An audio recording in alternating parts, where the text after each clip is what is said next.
നമസ്കാരം. Kingdom Gautam തിന്നാനൂരി direct ചെയ്ത പടം. അദ്ദേഹം തന്നെയാണ് ഇതിൻ്റെ സ്ക്രിപ്റ്റ് ചെയ്തിരിക്കുന്നതും. അദ്ദേഹത്തെ ഒരുപക്ഷെ എല്ലാവർക്കും അറിയാവുന്നത് ജേഴ്സി എന്ന് പറയുന്നൊരു ഗംഭീര സിനിമ തന്നതിലൂടെ ആയിരിക്കും. ഗൗതമിനോടൊപ്പം ഈ സിനിമയുടെ പിന്നണിയിലുള്ള എല്ലാം അത്രത്തോളം കിടിലായിട്ടുള്ള ടീമാണ്. ഇതിൻ്റെ ഓരോ മെയിൻ ഡിപ്പാർട്ട്മെൻറ്റിലും ഗംഭീരമായിട്ടുള്ള ആളുകളുണ്ട്.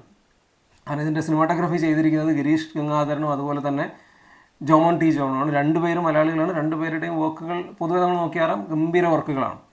ഇതിൽ മ്യൂസിക് ചെയ്തിരിക്കുന്നത് അനിരുദ്ധാണ്. അനിരുദ്ധ് ഡെഫിനറ്റ്ലി ഇപ്പോൾ ഒരു കൊമേഴ്സ്യൽ സിനിമയിൽ അനിരുദ്ധിൻ്റെ മ്യൂസിക് എന്നൊക്കെ പറയുമ്പോൾ അത് ഭയങ്കര പോസിറ്റീവായിട്ടുള്ള ഘടകമാണ്. അതോടൊപ്പം തന്നെ ഇതിൻ്റെ എഡിറ്റിംഗ് ചെയ്തിരിക്കുന്നത് നവീൻ നൂരിയാണ്. അദ്ദേഹം ജേഴ്സിയുടെ തന്നെ എഡിറ്ററായിരുന്നു. അദ്ദേഹം നാഷണൽ അവാർഡ് വിന്നറാണ്.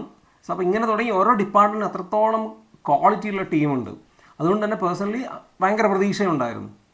ഹീറോ ആയി വന്നത് വിജയ് ദേവർകൊണ്ടയാണ്. വിജയ് ദേവർകൊണ്ട ഗീതാ ഗോവിന്ദ് ഉൾപ്പെടെ അദ്ദേഹത്തിൻ്റെ 1-2 സിനിമകൾ എനിക്ക് വളരെ നന്നായി തോന്നിയിട്ടുള്ളതാണ്. പക്ഷേ പിന്നീട് കണ്ടിട്ടുള്ള ചില സിനിമകളൊക്കെ വളരെ മോശമായിട്ടാണ് അനുഭവപ്പെട്ടത്. പക്ഷേ ഈ സിനിമ ഒരുപക്ഷെ അദ്ദേഹത്തിൻ്റെ കരിയറിൽ വലിയൊരു ബ്രേക്ക് ത്രൂ ആയിരിക്കും എന്നൊക്കെയുള്ള ഒരു എക്സ്പെക്റ്റേഷൻ ഉണ്ടായിരുന്നു. പക്ഷേ ഇങ്ങനെ എല്ലാ സന്നാഹങ്ങളും വളരെ പ്രതീക്ഷയുള്ള ഒരുപാട് ഘടകങ്ങളൊക്കെ ഉണ്ടെങ്കിലും സിനിമ കണ്ടു കഴിഞ്ഞപ്പം ഒരു ശരാശരി അനുഭവമായിരുന്നു.